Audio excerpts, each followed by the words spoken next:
Bom dia, galera do terceiro ano. Aqui é o professor Rosinaldo Aguiar.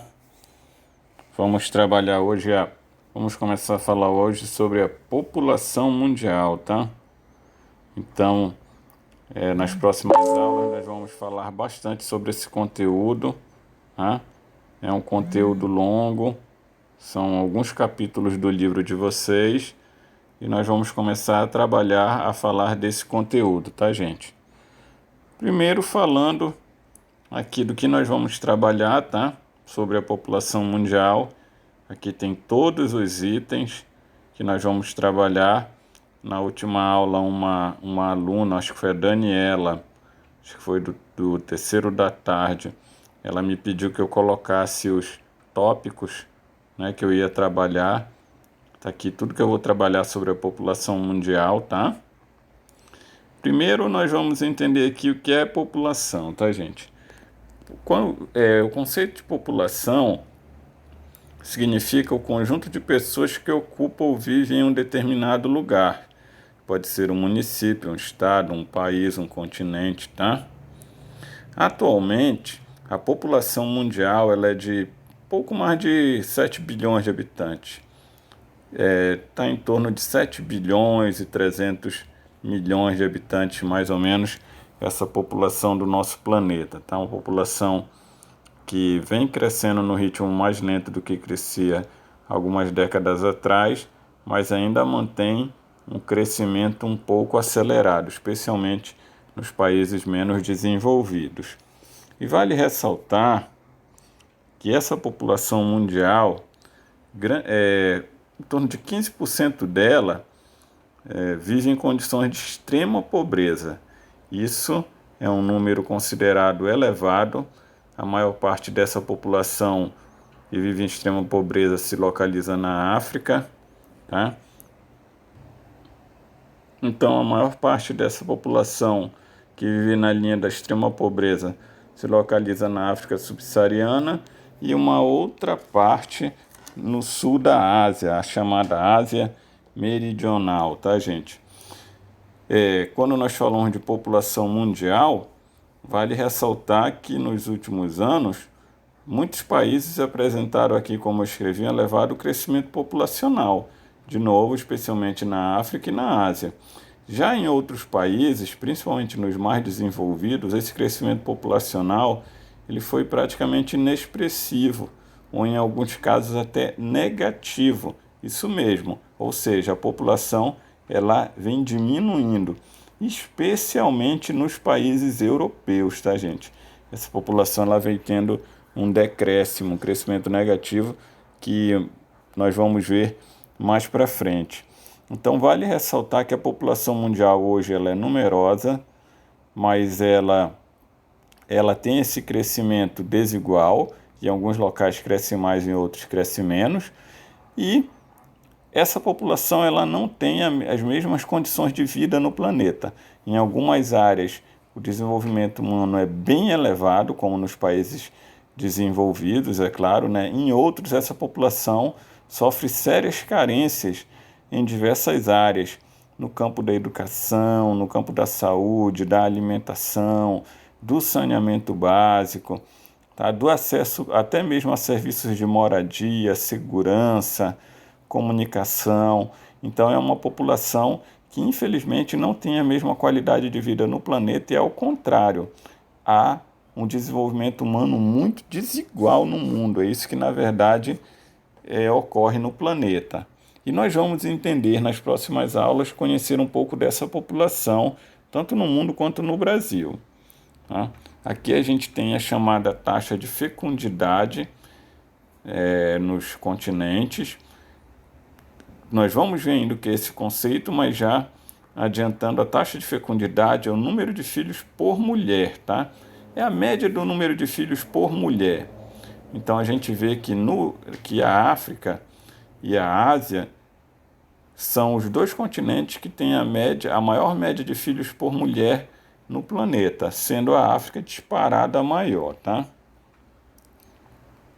Aqui é o que eu falei para vocês. Nos países de economia desenvolvida, o crescimento demográfico é inexpressivo ou negativo. Nos os países em desenvolvimento e nos países emergentes, o crescimento demográfico ocorre em diversas situações, em alguns é menor, em outros é maior. Só lembrando que crescimento demográfico é a mesma coisa que crescimento populacional, tá, gente? O termo demográfico vem de demografia. A demografia é uma área da geografia que estuda a população, tá? Então, toda vez que aparecer o termo demográfico, diz respeito à demografia, ou seja, diz respeito aos estudos sobre a população. A demografia é o estudo sobre a população, tá? Aqui a gente tem uma imagem de uma campanha na França, tá? Que foi lançada em 1998. Não existe apenas sexo na vida, a França precisa de crianças. É uma campanha de incentivo à natalidade, porque a França é um desses países que sofre com baixo crescimento populacional, e o baixo crescimento populacional ele tem sérios reflexos na sociedade, porque ele provoca a redução do número de jovens na sociedade, o que implica na falta de mão de obra para o mercado de trabalho, falta de mão de obra jovem, né? No envelhecimento da população, a população envelhece e não se renova, e isso leva a muitos problemas, como, por exemplo, gastos muito maiores dos países com aposentadorias, com serviços de saúde, assistência social. Então, o ideal é que a população de um país não seja muito envelhecida, ela tenha a capacidade de se renovar. E para uma população se renovar, é necessário, segundo a ONU, que a média de filhos por mulher em um país seja de pelo menos 2, tá? Nos países da Europa, essa média é de 1 filho. Quando nós falamos de população também, é preciso a gente identificar também alguns conceitos, como, por exemplo, população e povo, população absoluta e relativa, populoso e povoado, taxa de fecundidade e taxa de mortalidade. Então, como nós já falamos aqui, a população é o conjunto de todos os habitantes de um país, né? Então, por exemplo, a população, quando nós falamos de população brasileira, é o conjunto de todos os habitantes do nosso país e que engloba, por exemplo, estrangeiros, estrangeiros que aqui residem, tá? Com direitos assegurados por tratados internacionais, né? Já o povo brasileiro é composto dos habitantes que nasceram aqui no Brasil ou estrangeiros que são naturalizados e que têm direitos e deveres de participação na vida política do nosso país, tá? Então a gente tem muitos estrangeiros que vivem aqui no Brasil, diplomatas, por exemplo, empresários, que fazem parte da população brasileira, têm residência aqui no nosso país, mas não nasceram no Brasil, né? Não são naturalizados e, portanto, não participam da vida política do nosso país. Então, o povo tem essa diferença em relação à população. A população são todos os habitantes de um país. O povo são os habitantes de um país, nascidos no país ou naturalizados e que participam da vida política do país, tá?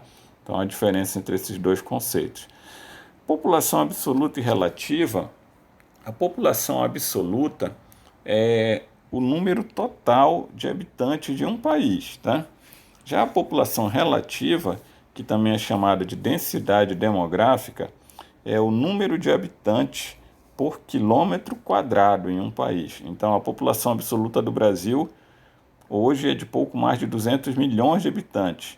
E a sua população relativa é de cerca de 24 habitantes por quilômetro quadrado, o que nós chamamos também de densidade demográfica, né? Quanto maior a população relativa, quanto maior a população absoluta de um país, mais populoso este país é, tá? Então, o Brasil é um país com uma população absoluta elevada, é o 5º no mundo, então ele é um país populoso. Quanto maior a população relativa de um país, mais povoado esse país é, tá? Então, quanto maior o número de habitantes por quilômetro quadrado, quanto maior a densidade demográfica, mais povoado esse país é. Então, populoso é um país com população absoluta elevada.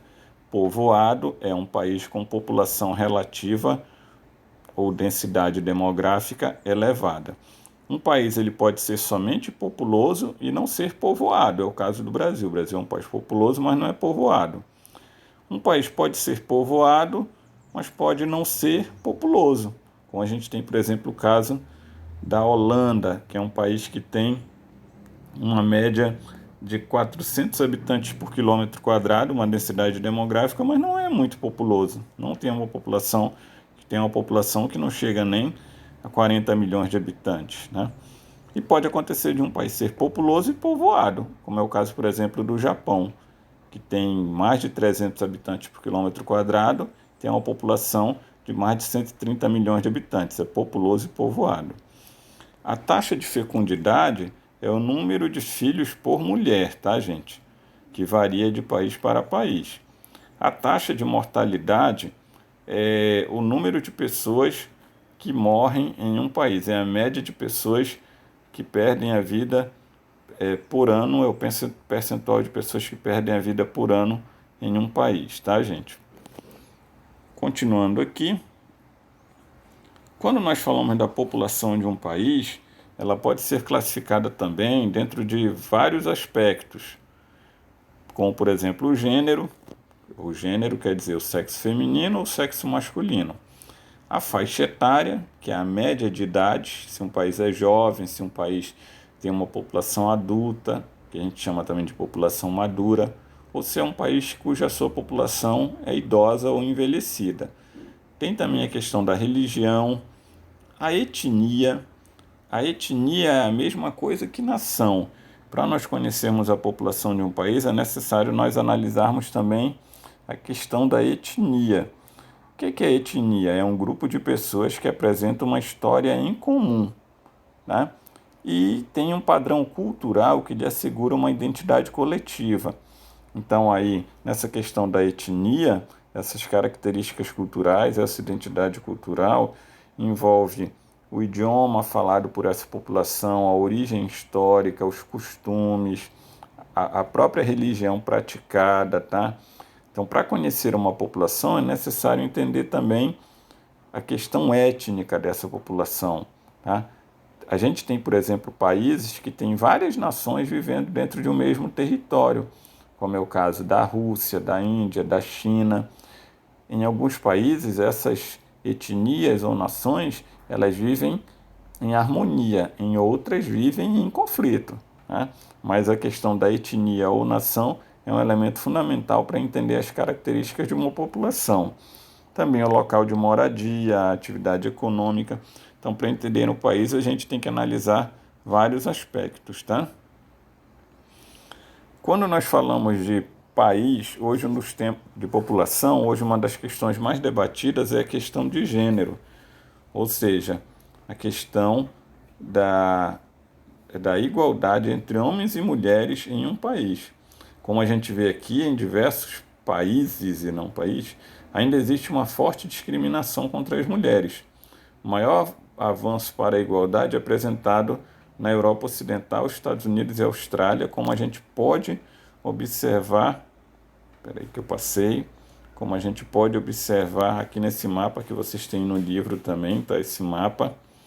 Então, nos países mais desenvolvidos, as mulheres já têm condições de vida, oportunidades de trabalho muito semelhantes ao homem, o acesso à educação, mas em muitos países, especialmente nos menos desenvolvidos, as mulheres ainda sofrem forte discriminação, tá? Recebendo salários menores no mercado de trabalho, sofrendo maus tratos, às vezes até sofrendo feminicídio, perdendo sua vida por conta do machismo praticado pelos seus parceiros. Então, a questão de gênero é hoje um dos elementos mais debatidos quando se fala de população, tá? Agora falando sobre a questão do crescimento demográfico, gente, que apesar da queda nos números, ainda continua se mantendo elevado. A população mundial pode atingir daqui a 30 anos a marca de quase 10 bilhões de habitantes. Aqui nessa tabela a gente vê os países mais populosos do mundo. ou seja, que tem maiores populações absolutas. A China é o primeiro, segundo a Índia, terceiro Estados Unidos, o quarto a Indonésia, o quinto aí a gente vê o nosso país, tá? Então, o Brasil hoje é o quinto país com a maior população absoluta do planeta. A gente vê aqui ao lado um mapa que mostra o tamanho do país proporcionalmente ao tamanho de sua população. Isso é o que nós chamamos de uma anamorfose, tá? Que é um mapa que retrata uma realidade mostrando o tamanho proporcional de um local aos números que ele apresenta, tá? Então a gente vê a China e a Índia aqui aparecendo em maior tamanho, porque são os países com as populações absolutas mais elevadas. Do início da década de 1970 até 2015, o crescimento da população mundial caiu de 2,1% para 1,2%. E o percentual de mulheres em idade reprodutiva que utilizam algum método anticoncepcional aumentou de 10% para 64%. Então, hoje, 64% das mulheres no mundo em idade reprodutiva usam método anticoncepcional. O número médio de filhos por mulher, que é a chamada taxa de fecundidade que eu falei para vocês ainda agora, caiu de 6 para 2,5, tá? Então, hoje a média de filhos no mundo por mulher caiu de 6 para 2,5. Ainda assim, com essa queda no ritmo de crescimento populacional, o crescimento ainda continua elevado. E como a gente viu ainda agora há pouco, caso se mantenha nesse ritmo, a população saltará dos atuais 7 bilhões e 300 milhões para quase 10 bilhões de habitantes em 2050. Será um crescimento aí de cerca de 30%, crescimento bem elevado ainda, né? Quando nós falamos de crescimento populacional ou demográfico, crescimento demográfico e populacional é a mesma coisa, é necessário a gente entender que o crescimento populacional ele ocorre de duas maneiras. Através do crescimento vegetativo da população, que é o crescimento vegetativo, é a diferença entre o número de pessoas que nasce, que é chamada taxa de natalidade, e o número de pessoas que morre, que é a taxa de mortalidade. Então, quando nós usamos o termo crescimento vegetativo, então o crescimento vegetativo é isso, é a diferença entre o número de pessoas que nasceram em um país e que morreram. Então, é necessário subtrair o número de pessoas que nasceu em um país pelo número de pessoas que morreu. Geralmente, esse crescimento vegetativo ele é sempre positivo, mas em alguns países, como o da Europa, ele vem sendo negativo, ou seja, vem morrendo mais pessoas do que nascendo, ou seja, a taxa de mortalidade vem sendo maior do que a taxa de natalidade. O crescimento populacional também ele pode ser provocado pelo chamado saldo migratório, que é a diferença entre o número de pessoas que saem e que entram em um local. Então aí é necessário um país calcular a quantidade de pessoas que saiu do seu país e o número de pessoas que entrou nesse país. Se mais pessoas tiverem entrado do que saído, aí o saldo migratório é positivo. Se mais pessoas em um país tiver saído do que entrado, aí o saldo migratório é negativo, tá? Então, para haver crescimento demográfico, para entender o crescimento demográfico, é necessário, então, analisar esses dois elementos, o crescimento vegetativo e o saldo migratório, tá, gente? E na maioria dos países, esse saldo migratório, ele vem sendo positivo, tá? Como eu falei ainda há pouco, mas em alguns ele vem sendo negativo. E quando ele é negativo, ele é preocupante. Por exemplo, hoje no continente europeu, na grande maioria dos países da Europa, esse crescimento demográfico, esse crescimento vegetativo, ele vem sendo negativo. Isso vem obrigando os governos a recorrer aos imigrantes, atrair imigrantes, tá? Para suprir a carência de mão de obra, especialmente jovem. A população na Europa ela não vem se renovando, isso vem levando à falta de mão de obra jovem no mercado de trabalho, assim como vem levando os governos a terem cada vez mais gastos com aposentadorias e com os serviços de saúde, tá, gente? Quando a gente fala de crescimento demográfico também, gente, no decorrer dos anos anteriores, surgiram teorias para tentar entender e discutir essa questão do crescimento demográfico. Porque para muitos estudiosos, políticos, economistas, a questão demográfica ela é algo que precisa ser analisada com carinho, e de fato precisa. É tanto que todos os países, de 10 em 10 anos, contam as suas populações, ou seja, fazem o que nós chamamos de censo demográfico.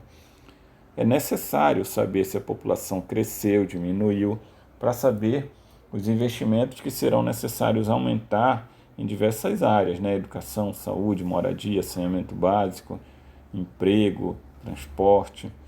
E no decorrer dos anos nós tivemos algumas teorias que surgiram para tentar explicar quais as implicações do crescimento demográfico para os países. A primeira delas foi a teoria malthusiana, que surgiu em 1798. Foi criado pelo reverendo Thomas Robert Malthus, um inglês que em 1798 lançou um livro chamado Ensaio sobre a População.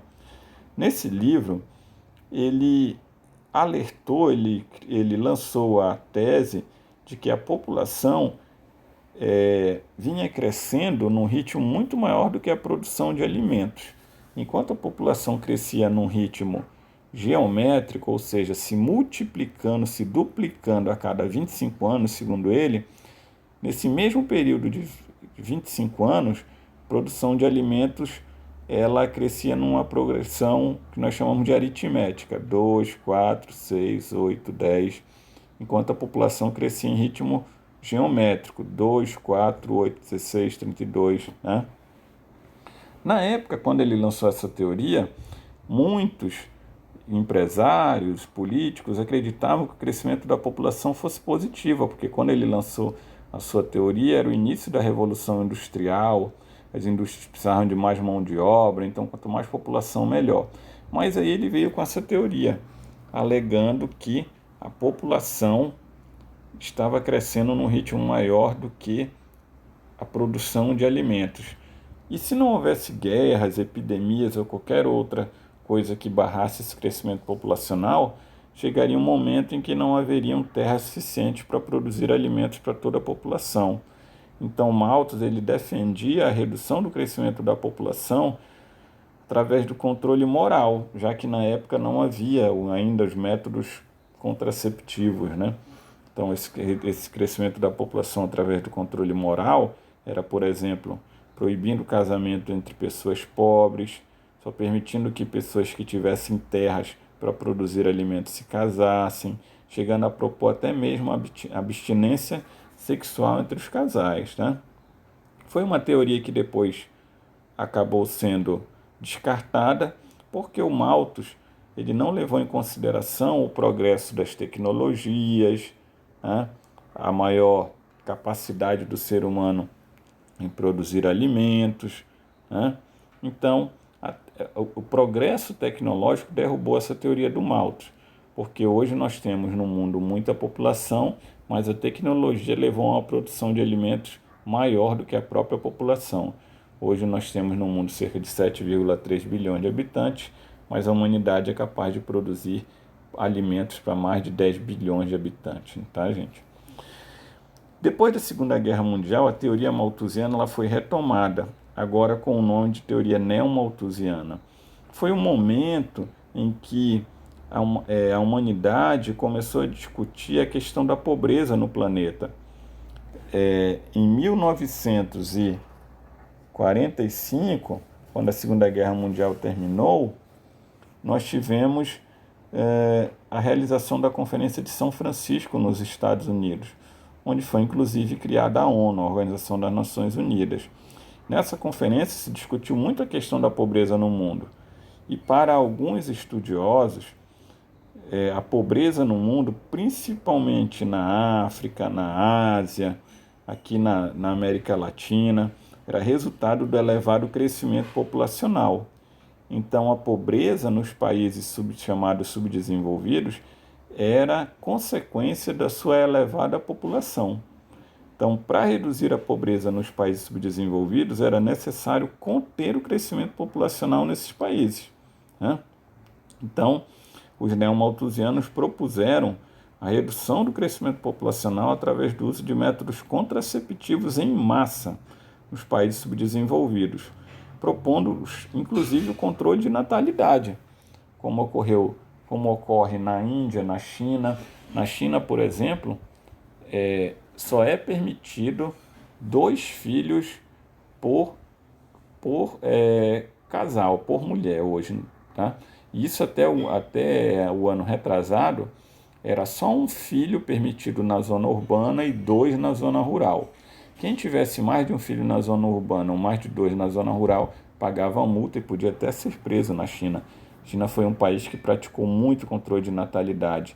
Quando uma mulher tinha o seu primeiro filho, ela já passava pela laqueadura, tá?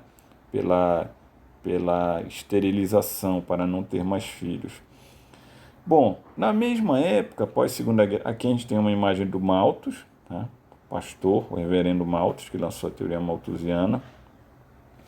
Na mesma época que foi lançada a teoria neomalthusiana, foi lançada a teoria reformista após a Segunda Guerra Mundial, que é uma teoria totalmente contrária à teoria neomalthusiana, porque aqui, como a gente vê, ela propõe que uma melhor distribuição de renda, maior acesso à cultura e à educação modificariam os padrões de crescimento populacional e melhorariam a qualidade de vida das pessoas. Para os teóricos defensores desta teoria, o subdesenvolvimento seria a causa do elevado crescimento populacional em muitos países no mundo, e não a consequência. Então, para os reformistas, melhorando a qualidade de vida das pessoas, dando mais acesso à educação, ao conhecimento, a melhorias nas condições de renda, as pessoas naturalmente mais bem informadas teriam menos filhos, né? Então, elas passariam a se planejar melhor. O que é verdade, na prática é isso que acontece. Quanto mais bem informada uma pessoa é, uma família é, melhor ela se planeja e menos filhos ela tem. Quanto mais pobre um povo é, menos informado esse povo é, menos acesso a informações, ao planejamento familiar essa família tem, e mais filhos essa população costuma ter, tá, gente? Então, a teoria reformista, ela derrubou a ideia neomalthusiana, mas mesmo assim, muitos creem ainda hoje na teoria neomalthusiana e não na reformista, tá, gente? Então, essas 3 teorias, elas são as 3 teorias fundamentais para nós entendermos a questão do debate sobre a população, tá, gente? E para finalizar aqui, nos últimos anos, como eu falei para vocês, vem havendo uma redução do crescimento da população em muitos países, especialmente na Europa. Quais são as causas? Principalmente a questão, tudo tem a ver com a questão da urbanização, tá, gente? A população urbana aumentou no mundo, as pessoas vivem mais em áreas urbanas. Isso levou a uma mudança no perfil das famílias, dos casais, tá? Das mulheres. Então, por exemplo, um dos principais fatores é a maior utilização de métodos anticoncepcionais, a maior participação da mulher no mercado de trabalho, que acaba optando muitas vezes pela carreira profissional e passa a ter menos filhos. Aí o crescimento da urbanização, porque com a urbanização as pessoas vivem mais nas cidades onde o custo de vida é mais alto do que no campo, por exemplo. No campo, mais filhos significa mais mão de obra para o trabalho. Nas cidades, não. Mais filhos significa mais gastos com educação, vestuário, lazer, alimentação. A elevada expectativa de vida, é a média de vida que a população de um país vive. Hoje as pessoas estão vivendo mais no mundo. Então, os governos estão incentivando as famílias a terem menos filhos para que a população não exploda em seus países, porque as pessoas estão vivendo mais. A Europa fez isso e hoje já faz o contrário, já tenta incentivar os casais a terem mais filhos, né? Planejamento familiar também, as famílias se planejam mais e aí acabam optando pela carreira profissional, pelo lazer, os estudos, tá? Então, nos últimos anos, o crescimento da população diminuiu e tem a ver principalmente com esses 4 itens, tá? Bom, gente, era isso, tá? Vale só relembrar uma coisa. Para que a população de um país se renove, é preciso, segundo a ONU, que a média de filhos por mulher seja de pelo menos 2 filhos, tá, gente? 2 filhos. Menos do que isso, a população ela não se renova, ela começa a envelhecer, isso traz problemas para o país. Bom, era isso, gente. Uma aula um pouco longa hoje, mas eu passei todas as informações que eu queria, né? Mais informações vocês vão encontrar no livro. Eu vou colocar as páginas do livro aqui escaneadas. Façam a atividade, não deixem de me enviar, tá valendo pontuação, tá? Quando vocês acabarem de resolver a atividade, me enviem. Qualquer dúvida é só me contactar no meu WhatsApp, tá? E se cuidem. Um grande abraço para vocês, tá, gente? Tchau, tchau.